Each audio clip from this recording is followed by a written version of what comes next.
농약 사고가 잇따르면서 대책 마련이 시급하다는 지적이 나오고 있습니다. 농약 범죄를 막기 위한 대책에 대해서 전문가와 함께 자세히 알아보겠습니다. 동국대학교 경찰행정학과 곽대경 교수 전화 연결되어 있습니다. 안녕하십니까? 네, 안녕하십니까? 네, 음료에 농약을 섞어서 범행을 저지르는 사건이 그동안 종종 발생했는데 얼마 전에도 발생을 했고요. 이 같은 수법을 쓰는 사람들은 주로 어떤 성향이 있다고 보시는지요?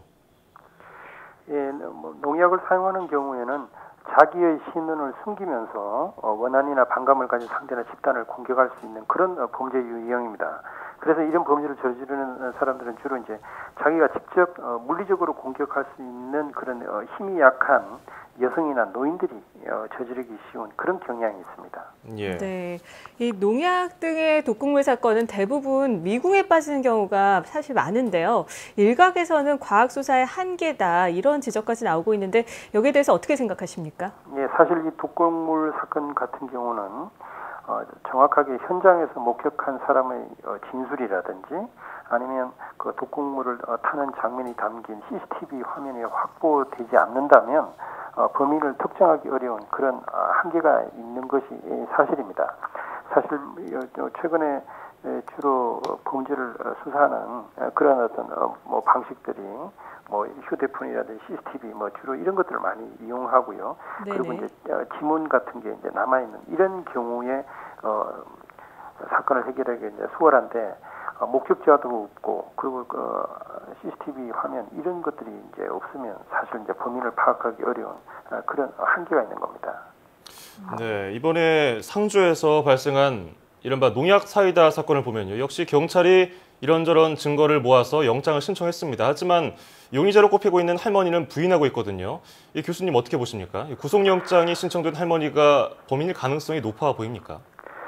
지금 현재 여러 가지 가능성은 열려 있지만 그래도 이제 가장 의심을 받는 분이 혼자만 사이다를 마시지 않은 그 할머니입니다. 예. 그리고 자기는 집에서 말을 간 걸 마시고 와서 이제 배가 부르다 그래가지고 안 마셨는데요. 거기에다가 다른 사람들이 상당히 고통스러워하고 하는 그 상황에서 신고를 또 지연한 것도 상당히 좀 의심을 받는 그 부분입니다. 네. 그리고 사이다 뚜껑에 자연 감정제의 뚜껑이 닫혀 있었거든요. 예.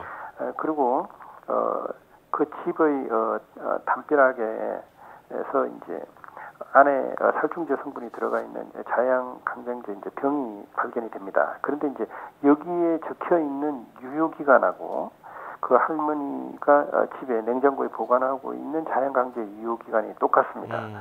그러니까 아무래도 또 의심을 받을 수밖에 없고요.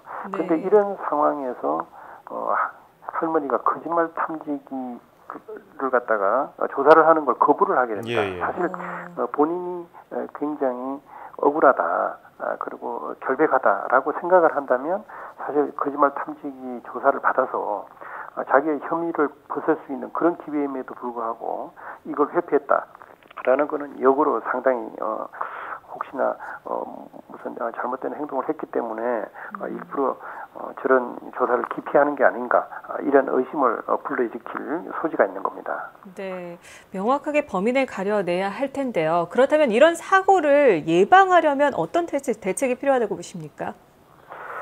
사실 조금 전에도 말씀을 하셨지만 그 농약은 사람의 생명을 해칠 수도 있고 신체에 심각한 피해를 줄 수 있는 그런 물질이기 때문에 굉장히 평소에 철저하게 관리하고 그 음식이라든지 음료수 같은 우리가 마실 수 있는 것과 완전히 분리해가지고 관리하는 그런 노력이 필요하고 그리고 병에 아예 그 농약임을 알리는 그런 표시들을 해주는 그런 것들이 이제 필요합니다.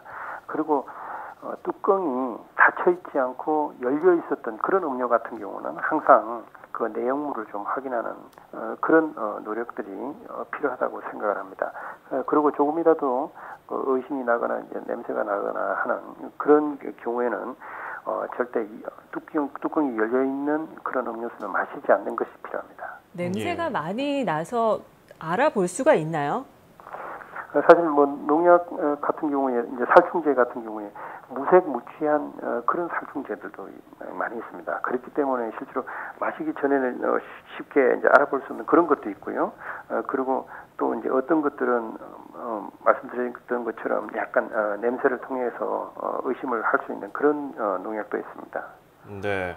일단은 이처럼 물인지 농약인지 제대로 구분이 안 될 정도의 그런 농약이 있으니까 경고성 멘트를 좀 더 넣어야 되고 경각심을 가져야 될 텐데 우리나라뿐 아니라 다른 나라에서도 이런 독극물 이용한 범죄 사례가 종종 발생하고 있습니다. 이 해외에서는 이런 독극물 범죄를 막기 위해서 어떤 따로 대책을 마련하고 있나요? 사실 뭐 가장 중요한 것이 독극물에 대한 관리가 보다 이제 엄격하고 철저화되는 것이죠. 예. 그래서 만약에 독극물을 구입을 한다. 그러면 누가 어떤 목적으로 이제 구입하고 어느 정도 용량을 사용하는지, 뭐 구입을 했는지, 뭐 이런 것들에 대한 기록들을 철저하게 보관을 하고 실제 사용 목적에 맞게 이제 사용했는지 그런 것들을 갖다가 이제 우리보다 이제 보다 더 이제 철저하게 이제 관리하는 그런 시스템을 갖추고 있는 선진 국가들이 이제 많이 있습니다. 근데 이번과 같이 그 농약을 뭐 사용해 가지고 사람에게 해를 입히는 이런 범죄들은 뭐 외국에서 그렇게 이제 많지는 않고요. 실제로 농약을 마음대로 유통하고 일반인도 사용할 수 있는 그런 나라에서 이제 가끔씩 이제 나타나는 그런 범죄인 거죠.